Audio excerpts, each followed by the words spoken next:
ዳኒና ቲና ተዋረዱ። የእውነት ተዋረዱ። አባዬ አዋረዳቸው በግልጽ የእውነት እንግዲህ በጣም በሚያሳዝን ነገር ውስጥ ቲናና ዳኒ ተዋረዱ ማለት ነው። ቲና እንግዲህ ራሷ በነካካችሁ ነገር ውስጥ በነካካችሁ እሷ ዝም ማለት ስትችል ተይ ስትባል የማትሰማ ራሷን ጉዷን ዘግዝካ ቁጭ ብላለች ማለት ነው። ምክንያቱም አባዬ በፊት ያለፈውን ነገር እንደማያስታውስ ነው የምታውቀው። እሷ ደግሞ እንግዲህ አባዬን ምን ታውቃለህ ስለ በፊቱ ምንም ነገር እኮ የምታውቀው ነገር የለም ስትለው እኔ እኮ ሁሉን ነገር አውቃለሁ። ምንድን ነው የማላውቀው ነገር? በወጥ የለቀለቅሽኝን እንደዚያ ያደረግሽኝን ተዳኒ ጋራ ፊቴ ላይ ስትጋሪ የነበረውን ነው። ምኑን ነው? የትኛውን ልንገርሽ? የትኛው ደግ ነገር አለ? የትኛውን ክፋትሽ ልንገርሽ? ብሎ እንዳለ ያለውን ነገር ለቲናና የዳኒ ፍቅረኛ ባለችበት ሁሉን ነገር አውርቷል ማለት ነው። በጣም በሚያሳዝን ነገር እንግዲህ ዳኒ በጣም በአሁን ሰዓት በንዴት ውስጥ በብስጭት ውስጥ ይገኛል ማለት ነው። ሰላም ሰላም ብያለሁ ቤተሰቦቼ፣ እንዴት ናችሁ? ደህና ናችሁ? አለሁ እግዚአብሔር ይመስገን፣ እኔ በጣም ደህና ነኝ። ሰላም ክርስቶስ ይብዛላችሁ ብያለሁ። እንግዲህ የእውነት በጣም በሚያሳዝን ነገር ይሄ ድራማ ትምህርት የምንባርበት ድራማ ነው ማለት ነው። እንደ ቀላል ነገር የሚታይ ነገር ድራማ አይደለም። አብዛኛ በዚህ ድራማ ውስጥ ምክር እናገኛለን። ከትልቅ ሰው ምክር አንደኛ የምንረዳው ነገር አለ። ሁለተኛ ከቲና ክፋት፣ ይሄ እንደዚህ አይነት ነገር በነገራችን ላይ በቤት ውስጥ ሁሉ ነው። ይሄ ድራማ በጣም ሰዎችን የሚያስተምር ድራማ በሁሉ ቤት ባንስ ከመቶ በ11 ውስጥ 55% በሁሉም ቤት ውስጥ ያለ ነገር ነው ማለት ነው። ለጥቅም ተብሎ ለገንዘብ ተብሎ እንደዚህ አይነት ነገር እየተሰራ ያለ ማለት ነው በኢትዮጵያ ምድር፣ እንደዚሁም ደግሞ በተለያየ ሀገር ይሄ ነገር የሚደረግ ነው ማለት ነው። በጣም በሚያሳዝነው ነገር እንግዲህ ዳኒ ደግሞ እንግዲህ የሚወዳት ሚስቴ ፍቅረኛ የሚላት በጣም ተናዳለች። ምክንያቱም አስባችሁታል? ባሌ ብላችሁ የምታስቡት ሰዎች ትልቅ ሰው ለዛም አባትን ፊት ከሱ ጋር ስትዳር የነበረው ምናምን ሲባል በጣም ነው የተሰማት፣ በጣም ነው የተናደደችው ማለት ነው። ጥላ ወጥታለች ማለት ነው። ዳኒ በጣም ተናዷል ከምታስቡ በለጠ። ዳኒ እንግዲህ ዛሬ እስቲ ስንት ጊዜ ሙሉ ሲጨቀጨቅ ከቤት ውስጥ ውጣ፣ ቤቴ ውስጥ እንዳትቀመጥ ሲባል የነበረው ዛሬ ከቤት ውስጥ ለቆ ወጥቷል ማለት ነው። ለምን? በጣም ስለተናደደ ማለት ነው። እንግዲህ ቲናም ደግሞ በጣም ቲና በጣም የምታናድድ ሴት ነች። ለሰው የምታስብ ሴት አይደለችም። በጣም ክፉ ነች። የክፋት ጥግ አለው። ሰው ልጅ እንኳን ትንሽ እንኳን አይጸጸትም፣ ትንሽ እንኳን አያስብም። አይን ያሌለው ክፋት ማለት ነው። አይን ያሌለው ክፋት። ዳኒ በነገራችን ላይ እኮ የዚህን ያክል ክፋት የለውም። የዋህ ነው። የሰው ነፍስ እንዲወጣ አይፈልግም። ሰዎች በጣም መጥፎ መጥፎ ነገር ውስጥ እንዲሆኑ አይፈልግም። የእሷ ባሰ። የእሷ ለየት ያለ ነው ማለት ነው። ለየት ያለ ክፋት ማለት ነው። እና ትሁት እንግዲህ ዛሬ ደግሞ በጣም ተናዳለች። ካሌብ በጣም አናዷታል ማለት ነው። ምክንያቱም ትሁትዬ ምንድን ነው ካሌብን እንደምታፈቅር እንደምትወድ ታውቃላችሁ ማለት ነው። ንጹሕ አፍቃሪ፣ ለሱ ትልቅ መስዋዕት የከፈለች እንደዚሁም ለአባትየው ትልቅ ዋጋ የከፈለች ትሁትዬ በጣም እስከነስሟ ራሱ ትሁት በጣም መልካም ሴት፣ የእውነት ሰብአዊነት የሚያጠጋት ትክክለኛ የኢትዮጵያ ባህሪ ያለባት ትክክለኞቹ የኢትዮጵያ ባህሪ ያለባት ልጅ ነች ማለት ነው። እና ዛሬ ምንድን ነው የተፈጠረው? እንግዲህ ያው ቤቱ እንደዛ ከተርመሰመሰ በኋላ የዳኒ ፍቅረኛም ዳኒም ወደ ውጭ ከወጣ በኋላ ምንድን ነው የተፈጠረው? ካሌብ መጥቶ ምንድን ነው ቤቱ እንደዚህ የሆነ ብሎ ሲጠይቃት አይ ዳኒና እኮ ፍቅረኛው ተጣሉ ምናምን ብላ ተነግሯለች ማለት ነው። ውይ እንዴት ከሷ ጋር ይጣላል? እሷ እኮ በጣም መልካም ሰው ነች። በጣም ስለሷ አድንቆት ሰጥቶ ስለ አወራ ማለት ነው። እና ትሁት ከዛም በኋላ ተቀየመች ማለት ነው። ምክንያቱም ያው ታውቃላችሁ ሰው ልጅ አንድ ሰው ስትወዱ ስለሌላ ሰው ሲያዳንቅ ስለሌላ ሰው አድንቆት ሲያወራ በጣም ነው የምታዝኑት፣ ውስጣችሁ ይከፋል ማለት ነው። እና ትሁትዬ ደግሞ በጣም ነው የተከፋችሁ ማለት ነው። ካሌብም እሱን እንዳፈቀረችው ምንም ነገር አያውቅም ማለት ነው። ግን ካሌብ ፍቅር አለበት ብዬ ነው የማስበው። ምክንያቱም በጣም ይቆጣጠራታል። ወደ እንዴት ወጣች የት ገባች ምናምን እያለ እንግዲህ እንዳያችሁት ዛሬ ራሱ ውጭ ወጥታ ከወንድ ጋር ነው እንዳጋጣሚ ከዳኒ ጋር ከማጋ እንደሆነ ቁጭ ብላ እንደምታወራ አላውቅም። ቁጭ ብላ አይቶ በጣም ነው ቤት ውስጥ መጥቶ የተናደደው ማለት ነው። በእርግጠኝነት የእሷ ወጥቶ ውጭ መቀመጥ ሳይሆን ከወንድ ጋራ ስለሆነች ነው በጣም የተናደደው ማለት ነው። እንግዲህ ካሌብ ማለት ነው። እንግዲህ ትሁትዬ በጣም ዛሬ ተናዳለች። የዳኒን ፍቅረኛ ተገናኝተው እኔ እኮ ካሌብን አልወደውም፣ እኔ የምወደው ሌላ ሰው ገጠር የነበረውን ነው የምወደው እና እሱን ነው እኔ የምወደው፣ ካሌብን አልወድም። አንቺ ለምን ትዋሻለች? ካሌብን ነው የምትወጁ ምናምን ስትላት ላ እኔ ካሌብን አልወደውም ብላ ትላለች ማለት ነው። ምክንያቱ ስትል ለእኔ አልወደውም ብላ ስትል እኔ ለምንድን ነው አንቺንና ካሌብን አብሮ ለማድረግ እንደዛ ተፍተፍ ስል እንዴት ዝምት ያለሽ ለምን ሳትነግሪ ምናምን ትላታለች ማለት ነው። በጣም ይቅርታ ስላደረግኩ ጥረት በጣም ነው የማመሰግነው፣ ግን እኔ ካሌብን አልወደውም ብላ ትላለች ማለት ነው። እንግዲህ ትሁትዬ ዛሬ በጣም ነው ያሳዘነችኝ። እውነቴን ነው የምላችሁ፣ ለትሁት ይሄ ነገር አይገባትም። እንደዚህም እንዲሰማት በእርግጠኝነት እሱ ነው እንደውም ማፍቀር የሚገባው ማለት ነው። እንደውም ከሱ አይበለጠ ማለት ነው።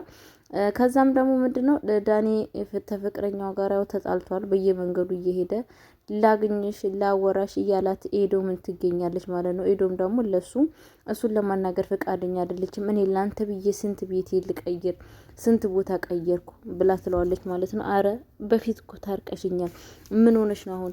እኔ ጉድህን እንደዚህ እንደ ጃርት ረዥም ጉድ መሆንክን እኔ በምን አወኩ ብላ ትለዋለች ማለት ነው። እባክሽ አሁን እኔና ስለ አንቺ ነገር ብቻ እናውራ፣ ስለ እኔና ስለ አንቺ ብቻ ነገር ብናወራ ይሻላል ምናምን ሲላት ስለ እኔናማ ስለ አንተ አውርተን ጨርሰናል፣ እስካሁን ድረስ ነገሮችንን እንኳን በጊዜ ያሰማኝ ብላ ትላለች ማለት ነው። በጣም ዳኒም እንግዲህ ቅስሙ ተሰብሯል ማለት ነው።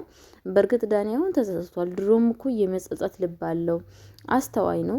ክፋቱ እንደዚህ እንደ ቲና አይደለም ማለት ነው። ግን ኤዶም ደግሞ በጣም አምራለች ማለት ነው። አልፈልግም ብላለች። ከአሁን ወዲህ አንተን አይነክም ማየት አልፈልግም ብላለች ማለት ነው። እሱ ግን በየመንገዱ እየተከታተለ ከእሷ ጋር እሷን ይፈልጋል ማለት ነው። ቲና ደግሞ ዳኒን እባክህ አብረን እንሁን፣ ይህንን የለፋንበትን ሀብትና ንብረት የኛ ማድረግ አለብን፣ ቤቱን እንዳለ ትርምስምሱን አውጥተን ነገሮቹን ሁላ የራሳችን አድርገን እንደፈለጋችን መኖር አለብን እያለች ዳኒን እየገፋፋት ይገኛለች ማለት ነው። ዳኒ ደግሞ መቼ ነው አንቺ ከዚህ ከክፋትሽ የምትጸጸችው? አንድ ቀን እንኳን አትጸጸችም? ለምንድን ነው እንደ ሰው እንኳን የማትጸጸችው? እያላት እሷን እየነገራት ነው ማለት ነው። እንግዲህ ቲና የሚጸጸት ልብ የላትም፣ ሁሌም ወደ ክፋት ነው። ጭራሹኑ አሁንማ ወገቧን ታጥቃ ሁሉም ሰው ይቅርታ ብጠይቃቸው ይቅርታ ሊቀበሉ አልቻሉም እና ምን ይሻለኛል እያለች ወገቧን ታጥቃ በበቀል እየተነሳች ትገኛለች ማለት ነው። ምክንያቱም ምን ማድረግ ይሻለኛል አሁን? እንዴት አድርጌ እነሱ መበቀል የምችለው? እንዴት አድርጌ ብበቀል ይሻላል? እያለች ጭራሹኑ ስለ በቀል የበለጠ እያጣጣፋችሁ ትገኛለች ማለት ነው። ሽንት ቤት ገብታ ለብቻ እያሰበች ትገኛለች ማለት ነው። ዳኒ ደግሞ እንግዲህ በስተመጨረሻ ምንድን ነው የተፈጠረው? ዳኒም ከቤት ውስጥ ለመውጣት ወስኗል ማለት ነው። ወስኖ ሻንጣውን ሰብስቦ ከቤት ውስጥ ወጣ ማለት ነው። አባዬን ሳሎን አግኝቶ አባ በጣም ይቅርታ በድያለሁ፣ አሳዝኛለሁ፣ ያን ሁላ ችግር ስላደረኩብክ በጣም ይቅርታ ብሎ አባትየውን የካሌብን አባትን ይቅርታ ጠይቋል ማለት ነው። እንግዲህ ትሁት ደግሞ በጣም በንዴት ውስጥ ትገኛለች ማለት ነው። ካሌብን የሰጠኝ ስጦታ ይሄንን ሀብል መውሰድ አለብክ ብላለችው ማለት ነው። ለምንድን ነው ለምትወጁ ፍቅረኛ አሰጭም እንዴ ስላት ማለት ነው። አይ የምወደውማ ፍቅረኛ ሌላ ሰው አግብታል ለማሰጠዋለሁ። አይ ለሌላ ሰው ለምትወጁ ሰው መስጠት አለብሽ፣ እኔ ካሁን ወዲህ ሌላ ሰው አልወድም ብላ ትሰጠዋለች ማለት ነው። አውጥቶ ውርውር አድርገው ማለት ነው መሬት ላይ።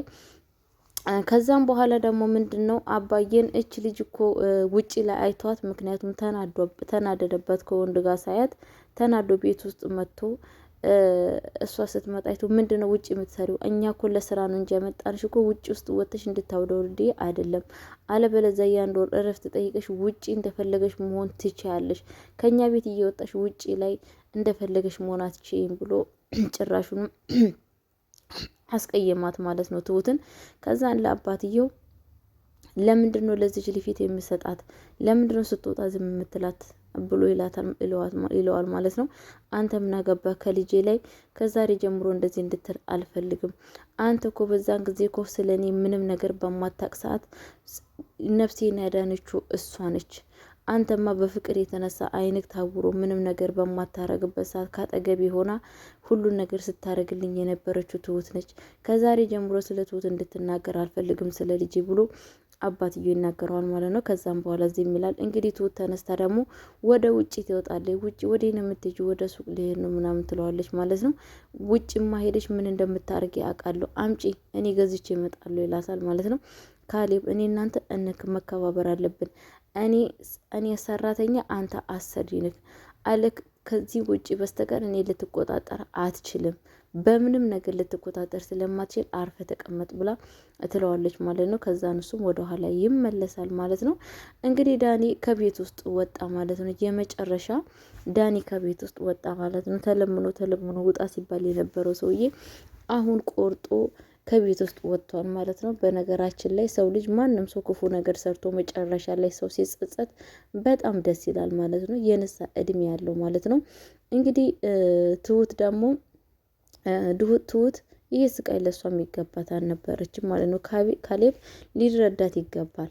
ሲጀመር እውነቴ ነው የምላችሁና በጣም መልካም ሴት ነች፣ ጥሩ ሴት አባባ እንደዛ ስትንከባከበው የነበረች በጣም መልካም ሴት፣ ማገናዘብ የምትችል ያን ሁላ መከራ እንድታልፍ አባትዮን ያሳለፈች ጀግና ሴት ነች ማለት ነው። እና ግን ደግሞ ለእሷ እንደዚህ አይነት ነገር ይገባል ብዬ አላስብም። ግን እኔ እንደምለው ካሌብ የሚወዳት ይመስለኛል ትሁትን። እሱም የወደደና እንደ ውጪ ወታ ትባልጋለች ብሎ እየተቆጣጠራት ምናምን ነገር ይመስለኛል ማለት ነው።